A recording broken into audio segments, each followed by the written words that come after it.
नमस्कार जंटी में स्वागत आपका। मैं हूं योगेंद्र, आप देख रहे हैं एक मुलाकात। एक मुलाकात में आज हमारे साथ हैं इंडिया नेक्स्ट टॉप मॉडल की फर्स्ट रनर अप निशा यादव। निशा, आपका जंटी में बहुत बहुत स्वागत है। Thank you so much. मैं जानना चाहूंगा कि वहां से और सिंगापुर के ग्रांड फिनाले तक का जो सफर रहा आपका, कैसे रहा?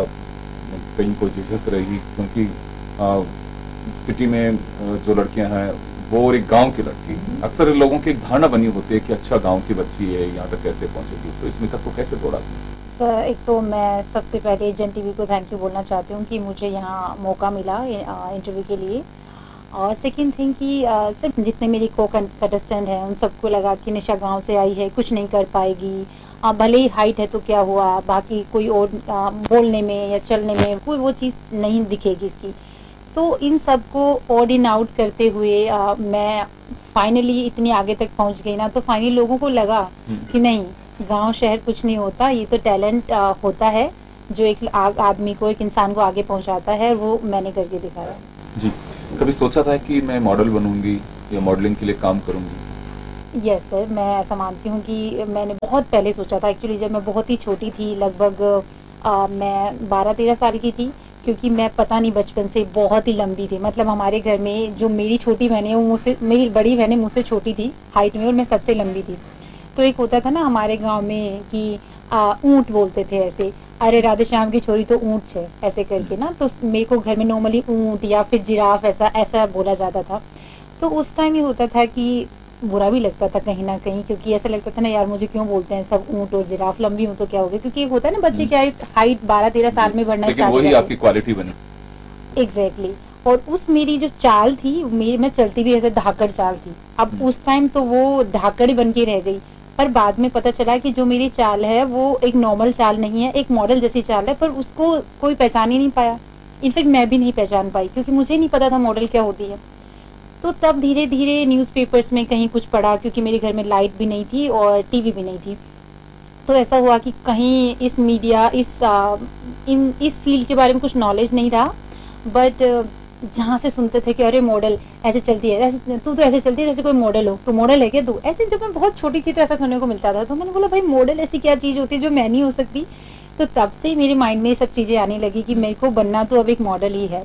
और उस time super model, top model ऐसे वर्ड सुनने को मिलते थे, तो मुझे लगा चलो मुझे ये करना है। बट ये हुआ कि जैसा कि सारी फैसिलिटीज हमें नहीं मिल पाती, तो बहुत सारा नॉलेज हम पीछे रह जाते हैं, क्योंकि गांव में हैं तो एजुकेशन वहीं से हुई है। तो न्यूज़पेपर्स में वो चीज़ नहीं पढ़ पाते, क्योंकि पापा उनको हाइड कर देते थे। जो भी वो ग्रीन न्यूज़पेपर, वो कलर न्यूज़पेपर आते थे, उनको मेरे पापा छुपा देते थे, ताकि बच्चे इनको देख के कुछ सीखे ना गंदी चीजें, क्योंकि पढ़ो पढ़ो पढ़ो, पढ़ाई सब कुछ है, ये वाला एक कॉन्सेप्ट था। घर वालों का मॉडल के प्रति क्या सोच था कि मॉडल बनने देना है, नहीं बनने देना है? देखो, मुझे मेरे पापा से सबसे बड़ा ये है कि मेरे पापा स्टार्टिंग से ही ये सोचते थे कि तू मॉडल बन जा, ऐसा वाला। पर बस सिर्फ इतना ही सोच रखते थे। इसके बाद अगर मैंने बोल दिया कि मुझे बनना है, तो फिर वो रोकते थे। ऐसा होता है हमारी सोसाइटी में, या हर एक माँ बाप को एक डर रहता है कि नहीं नहीं बस बन जा, यही बोल देता हूँ काफी है, बनना मत, क्योंकि ये फील्ड अच्छा नहीं है तेरे लिए, यहाँ पता नहीं लड़कियों के साथ क्या होता है, ये अच्छा नहीं है। जैसा कि वो वहाँ छोटे कपड़े पहनते हैं, फिर मैं तो यहाँ मेरा नाक कट जाएगा गांव में, लोग मुझे ऐसा कहेंगे। तो ये सारी चीजें एक बार आ जाती हैं कि भाई उसकी छोरी का छोटे कपड़े पहनती है। तो ये सब चीजें, मतलब मेरे पापा इनसिक्योर थे इन सब चीजों को लेकर, बाद में सोसाइटी को कैसे हैंडल कर पाऊंगा। पर मैं बहुत शुक्रगुजार हूँ कि मेरे पापा ने मेरी बड़ी 4 बहनों को बहुत अच्छी एजुकेशन दी और मुझे बहुत अच्छी दी। जी, ये India top model, next top model, ये जो टाइटल, इसकी फर्स्ट रनर रही आप, ये यहाँ तक कैसे पहुंचे? कोई एजेंसी के माध्यम से, या इसका पता कैसे लगा कि इस तरह का कोई टैलेंट या कोई ब्यूटी डिजाइन होता है, वहां तक जाना है, ये कैसे पता लगा?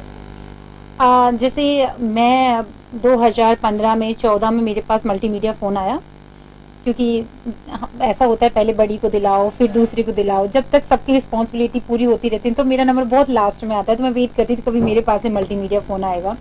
उस टाइम पीरियड में हम कॉलेज में आ गए थे, हॉस्टल्स में रहने लग गए थे, तो वहाँ इंस्टाग्राम या फिर सोशल मीडिया काफी इम्पोर्टेंस रखने लग गया था लाइफ में। तो वहां से पता चला कि अच्छा ये कुछ होता है, वहां इस टाइम ऑडिशन होते हैं, टाइमिंग का पता चल गया कि इस टाइम सितंबर अक्टूबर में ऑडिशन होते हैं। तो लाइजन कैसे बनाया जाए, फिर मैंने कुछ पेजेंट्स किए थे, उनसे कांटेक्ट बनना स्टार्ट हो जाते हैं। हर फील्ड में ऐसा होता है कि आप थोड़ा बहुत कुछ काम कर लेते हैं तो कांटेक्ट बनना स्टार्ट हो जाता है। सेम मेरे साथ भी ऐसा ही हुआ कि कांटेक्ट बने और इंस्टाग्राम पर फॉरवर्डिंग मैसेज आते थे कि वहां ऑडिशन हो रहा है, वहां चले जाओ। उससे पता चला आपको? उससे पता चला कि वहां ऑडिशन हो रहा है। अगर कोई भी लड़की अगर इससे करना चाहे तो किस तरह से वो अपना फॉर्म भर सकती है, ऑनलाइन रजिस्ट्रेशन कर सकती है, कैसे जाना कोई चाहे तो जा कैसे सकती है? बिल्कुल। दिल्ली में जिस टाइम मैं दिल्ली में थी तो वहां पर इसका ऑडिशन होता है और उसके जो ऑडिशन लेती है उस एजेंसी का नाम है गुड वाइब्स एंटरटेनमेंट एजेंसी। तो उस एजेंसी का मेरे को एक कहीं से मैसेज मिला, मुझे लगा मैं चली जाती हूँ देने के लिए, शायद होगा कि नहीं होगा पता नहीं। वहां जाके देखा तो बहुत अच्छी अच्छी मॉडल्स जो दिल्ली में बहुत अच्छा काम कर रही हैं, तो वो लाइन में खड़ी हुई थी सब। और उनको मैं इंस्टाग्राम पे फॉलो करती हूँ, उनको नहीं पता क्योंकि उनके लाखों में फॉलोवर हैं, उनको पता भी नहीं कि मेरे जैसे एक तुच्छा सा प्राणी उनको कहीं फॉलो करता है। बट मेरी लाइन में उनको देख के मुझे लगा ओ माय गॉड, इसको तो मैं इंस्टाग्राम पे फॉलो करती हूँ, इसको मैं फॉलो करती हूँ, ये यहाँ पर है। फिर मुझे मैं डिमोरलाइज हो गई थी कि मेरा नहीं हो सकता, क्योंकि जब इतनी टैलेंटेड और इतनी फेमस मॉडल्स मेरे सामने खड़ी हैं तो मैं कहीं ना कहीं मैं सोच रही थी कि नहीं निशा तेरा तो आज दिन नहीं है, यहाँ तेरा नहीं हो सकता, क्योंकि मैंने इतना एक्सपीरियंस नहीं किया जितना बाकी सबको है। फिर मेरा जब नंबर आया तो मैंने स्टार्ट किया बोलना। तो वहाँ ये होता था कि जितने क्वेश्चन आपको पूछे जाएं उनके बेसिस पे आपको रुकना नहीं है, आप थोड़ा भी फंबल नहीं कर सकते, आपको बोलना ही है। और ऐसा होता है, ह्यूमन बीइंग है, कहीं ना कहीं अब रटा रटाया दिमाग में नहीं है, कुछ ना कुछ वर्ड उल्टे सीधे हो जाए। मेरे साथ ऐसा हुआ। फिर मुझे काफी डांट पिटी कि ये हम ऑडिशन सिर्फ आपकी वजह से नहीं ले रहे हैं, हमारे और भी काम है, बाकी और भी लाइन है, और लोगों का भी लेना है, ऐसा करके। तो फिर मुझे लगा कि ये लोग मुझे डांट भी रहे हैं तो पता नहीं शायद इनको मैं नहीं अच्छी लगी, मेरा नहीं होगा। तो बहुत सारे क्वेश्चंस मेरे माइंड में चल रहे थे। तीसरे दिन एक्चुअली मुझे कॉल आई कि आपका फर्स्ट राउंड क्लियर हो गया, और फिर उन्होंने बोला सेकंड राउंड के लिए आपको वीडियो कॉन्फ्रेंस होगी या फिर आपको बॉम्बे बुलाया जाएगा, और ऐसे करके फिर उन्होंने मेरा सेकंड राउंड क्लियर हुआ, फिर मैं फाइनली पहुंच गई। सिंगापुर में हुआ ये फिनाले सिंगापुर। अच्छा, कितने पार्टिसिपेंट्स थे इसमें? टोटल 23 थे। All over India? All over India. Rajasthan से 3 थे जी। तो उस वक्त किसी तरह की फाइनल उसमें कोई झिझक थी कि क्या होगा? बिल्कुल, क्योंकि मेरे को तो एक तो जैसा हम गांव से हैं या शहर से हैं, मुझे लगता है कि बिकनी वर्ड जहां आ जाता है वहां ना ही तो गांव रेडी होता ना ही शहर वाले, क्योंकि हर पेरेंट्स को अपनी बच्ची बहुत ही संस्कारी से दिखनी चाहिए, ऐसा ही सबकी थॉट है इंडिया में तो स्पेशली।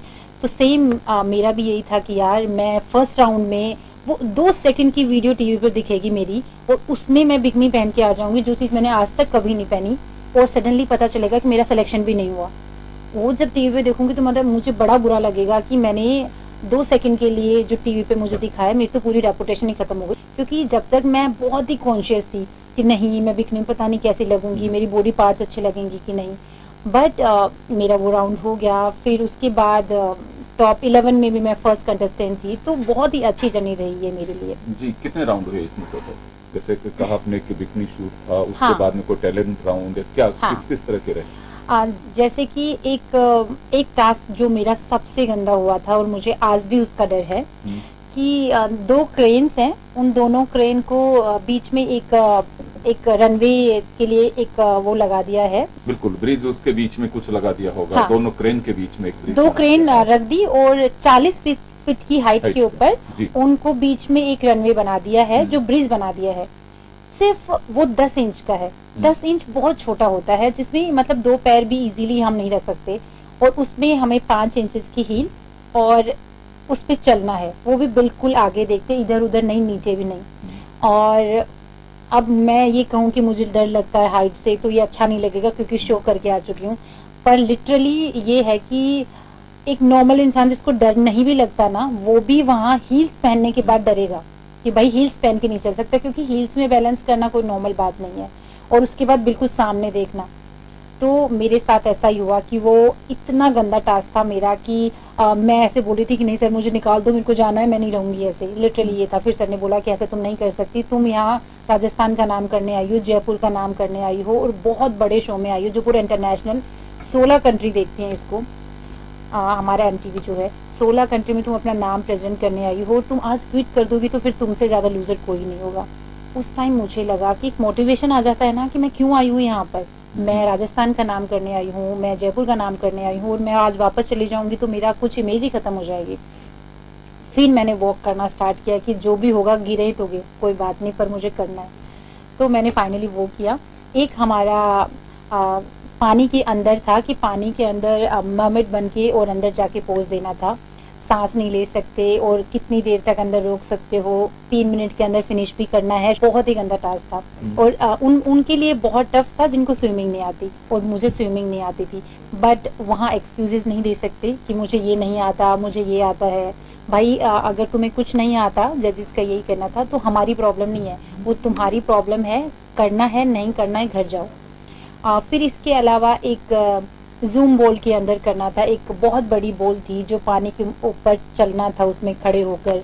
तो इतनी बड़ी पानी की बॉल में अंदर खड़े होना, वो हवा में ऐसे ऐसे पानी के अंदर, तो वो कभी हवा में इधर गिरे तो हम उसमें इधर गिरे, तो उसमें बिल्कुल चलना था, तो एक वो भी बहुत ही टफ रहा।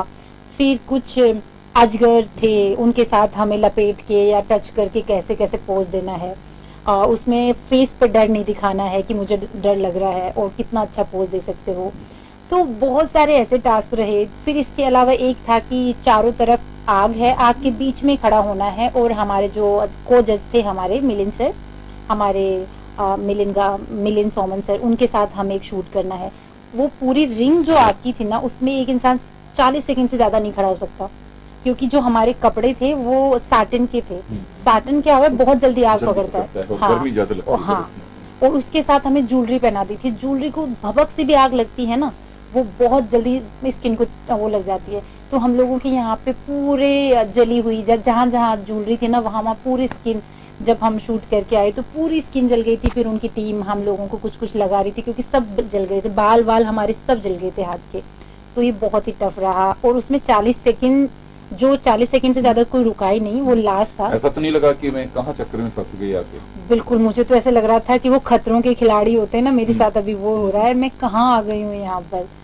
बहुत ही। तो चलिए, कोटपुतली के शुक्लावास की लड़की निशा सिंगापुर तक का सफर, उसके बारे में बताया, क्या चैलेंजेस रहे, हम जारी रखेंगे। यह है एक मुलाकात। एक छोटे से ब्रेक के लिए रुकेंगे, ब्रेक के बाद चल लो। आप देख रहे हैं एक मुलाकात। एक मुलाकात में हमारे साथ हैं इंडिया टॉप नेक्स्ट मॉडल की फर्स्ट रनर अप निशा यादव। निशा, हम बात कर रहे थे पूरे शो के बारे में और निश्चित रूप से जो सुन रहे हैं हमारे दर्शक देख रहे हैं, उनके भी रोंगटे खड़े हो रहेंगे कि ये ऐसा कैसा। हालांकि बच्चे वगैरह जो शो देखते हैं वो फिर भी, लेकिन आपने तो उसको बिल्कुल कहें कि जिया है उस शो को और पूरे उसमें गए हैं।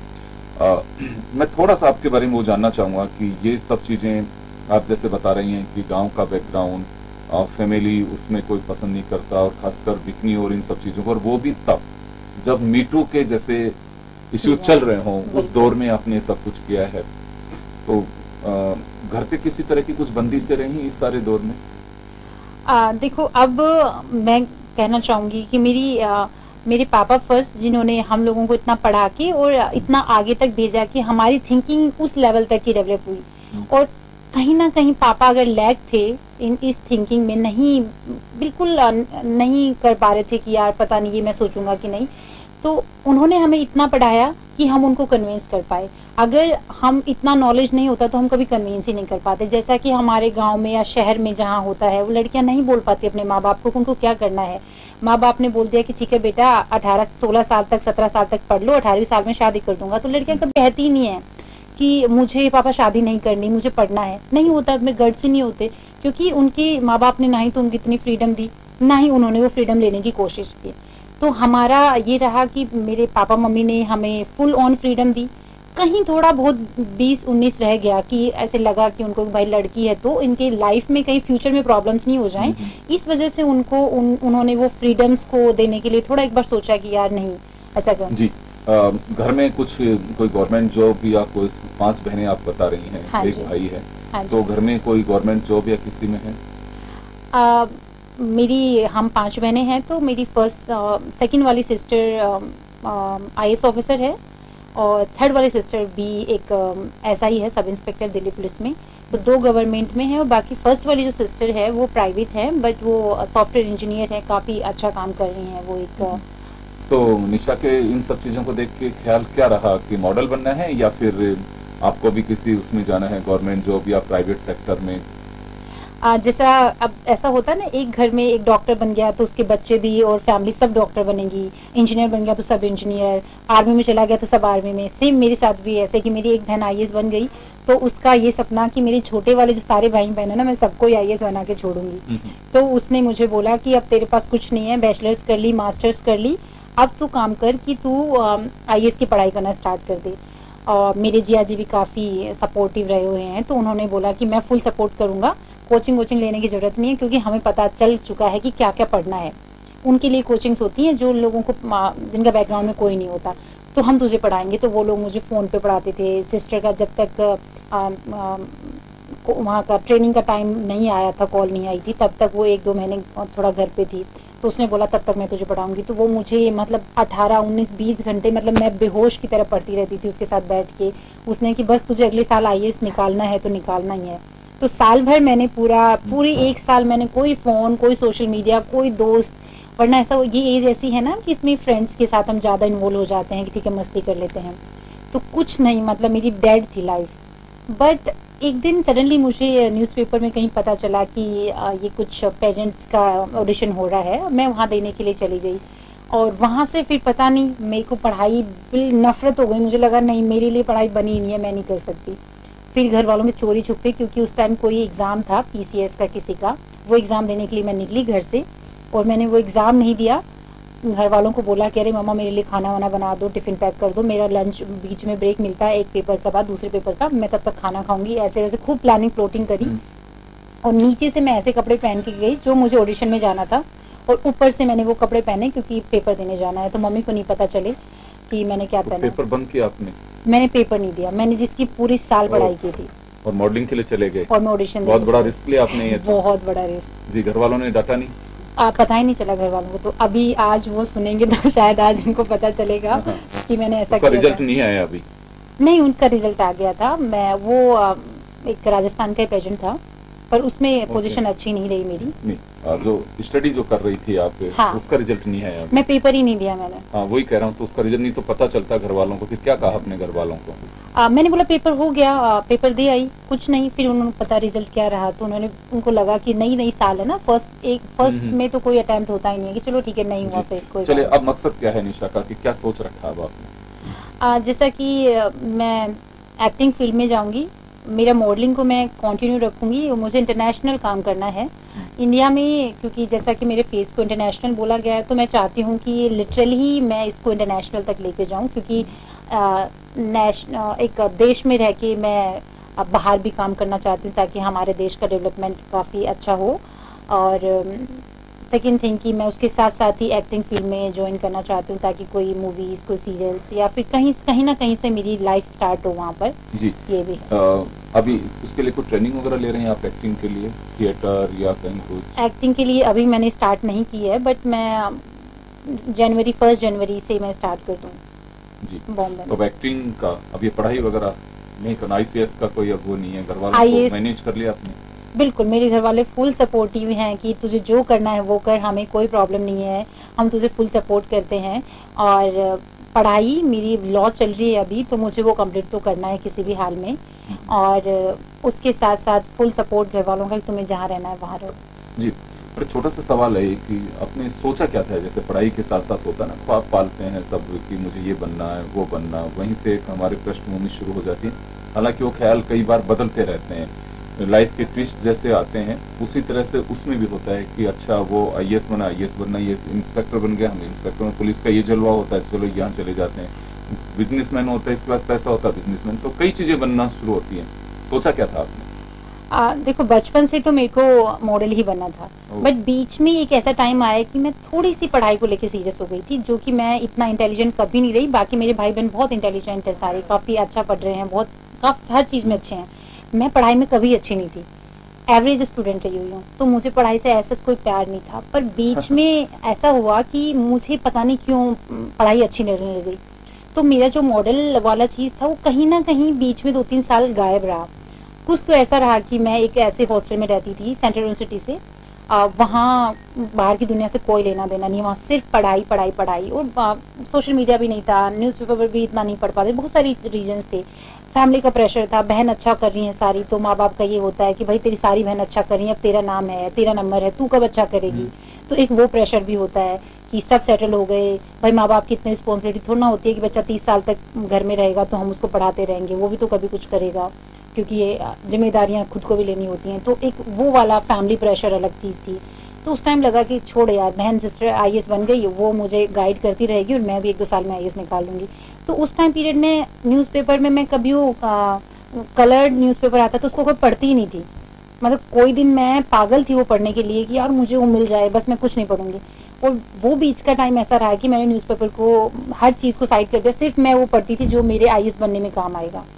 तो काफी मैंने हिंदू न्यूज़पेपर, मैंने इंडियन एक्सप्रेस, मतलब कोई भी ऐसे न्यूज़पेपर्स नहीं छोड़े जिनको पढ़ के आईएएस बनते नहीं, मतलब जिनको पढ़कर आईएएस बनते हैं। मैंने सब न्यूज़पेपर चार्ट मारे डेली के, क्योंकि मेरे को ये था कि मुझे आईएएस बनना है। बट जुनून था, वो जुनून था जी। लेकिन अब ब्यूटी पेजेंट ने सब पीछे छोड़ दिया। बट ये तो मतलब कहीं ना कहीं मेरे अंदर जो चल रहा था वो कभी मुझे सोने नहीं दिया। ये चीज थी कि मैंने 2 साल के लिए भले ही मैं उससे दूर रही हूँ, पर नेक्स्ट ईयर मेरे अंदर जाग गया कि नहीं, तू ये नहीं कर सकती क्योंकि तेरा ये फील्ड है ही नहीं। तो जीवन का एम, टारगेट, लक्ष्य ये तय कर लेना चाहिए। तो बहुत मुश्किल नहीं होता है, कठिन तो जो होता है कोई भी चीज, लेकिन मजा भी उसी का आता है कि आप बहुत स्ट्रगल करके उस मुकाम तक पहुंचे। सीधा अगर मिल जाता है तो फिर कुछ मिलना ना मिलना सब बराबर है। उसी दौर को आपने जिया। असगर की याद आती है कभी आपको? नहीं नहीं, कभी नहीं आती, मैं सोचती भी नहीं उसके बारे में। गाने वाने अच्छे लगते हैं आपको? हाँ, मैं तो ऐसा भी कोई राउंड हुआ जिसमें गाना सुनाना पड़ा आपको? कोई ऐसा राउंड था जिसमें हमें डांस करना था। वो कौन सा डांस किया आपने? आप वो एक्चुअली गाना वो ही देते हैं और वहाँ हम लोग चॉइस नहीं चलती आपकी? चॉइस नहीं चलती।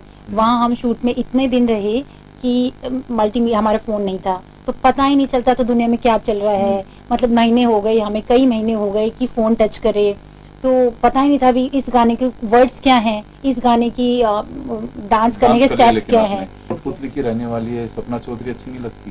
नहीं, क्यों नहीं, बहुत अच्छी लगती है, बहुत अच्छा काम कर रही है वो। हाँ, तो कोई गाना सुना सकती हैं किसी का जो आपका पसंद का गाना हो, जिसे निशा बहुत गुनगुनाती रहती हो? ईतल पीतल रोम्हारो बेवड़ो रे झांझरियर मारा छे, ईतल पीतल रोम्हारो बेवड़ो रे झांझरियर मारा छे, कोई काख में ना ताबरियारी ओट में जवरे जवरे सासरिए। आप चले, लेकिन आप एक्टिंग फील्ड में जाते हैं, कोई ऐसा एक्टर एक्ट्रेस जिसको देख करके कहता है कि मुझे उससे प्रेरणा मिली, मुझे बहुत अच्छे लगते हैं, कौन लगता है आपको अच्छा? अगर फीमेल में मुझे लगता है इंडस्ट्री अगर जहाँ स्टार्ट होती है तो मैं सबका इनाम लूंगी, सब बहुत अच्छा काम कर रहे हैं तभी शायद वहाँ पर कोई होता है कि हाँ मुझे ये बहुत प्रभावित करता है। जैसे पर्टिकुलरली मुझे फीमेल में बात करूँ तो प्रियंका चोपड़ा मुझे काफी अच्छी लगती हैं, उनका जो वे ऑफ टॉकिंग और जो ग्रेटिट्यूड वो फील करवाती हैं लोगों को, मुझे उनका बहुत अच्छा लगता है। और मेल में अगर मैं किसी के साथ लीड में काम करना चाहती हूँ, मैं ऐसा सोचती हूँ, तो मुझे आमिर खान और देन रणवीर सिंह मुझे काफी इंस्पायरिंग है मेरे लिए, काफी मुझे अच्छा लगता है उनको देखना। पॉलिटिकल राजस्थान की पॉलिटिक्स और नई जो सरकार बनी है अशोक गहलोत मुख्यमंत्री बने, क्या सोचते हैं आप, क्या उम्मीद करते हैं? मैं कहूँ कि बहुत उम्मीदें हैं कि जितना भी हमारी सोसाइटी में या हमारे राजस्थान में डेवलपमेंट की बहुत जरूरत है, जितनी भले वो रोड, पानी, जैसा कि हमारे राजस्थान में पानी नहीं है, कॉमन चीजें हैं, और हाइजीन, तो मैं ये उम्मीद करती हूँ कि इन सब चीजों पे बहुत ध्यान रखा जाए। उसके साथ साथ कुछ विमेन के लिए ऐसा किया जाए कि उनकी ग्रोथ और उनका जो टैलेंट है, जैसा कि मैं एक टैलेंट प्लेटफॉर्म पर हूँ, तो मैं कहूँगी कि ऐसे कुछ इंस्टीट्यूट ओपन करे जाएं जहां पर उनके टैलेंट की कद्र हो और उनको जाना जाए और उनको प्लेटफॉर्म मिले। तो क्योंकि ऐसा हमारे राजस्थान में है नहीं, कुछ है बहुत जैसे आर्ट का कुछ ना कुछ, पर उनमें वो लेवल ही नहीं है। चलिए, ये निशा यादव जो एक मुलाकात में हमारे साथ में जुड़ी और इंडियाज नेक्स्ट टॉप मॉडल इसकी फर्स्ट रनर अप रही हैं। सिंगापुर में ग्रैंड फिनाले हुआ जो जीता और अब एक्टिंग के फील्ड में अपना भाग्य आजमाने की कोशिश कर रही हैं। जन टीवी के तमाम दर्शकों की ओर से आपको बहुत बहुत शुभकामनाएं। और आप उस मंजिल को जरूर छुएं जो आपने अपने जहन में बसा रखा है। बिल्कुल। तो चलिए एक बार अगेन आपको थैंक्स ईशा, और आप सभी का भी बहुत बहुत शुक्रिया। तो चलिए एक मुलाकात में बस इतना ही, दीजिए इजाजत, नमस्कार।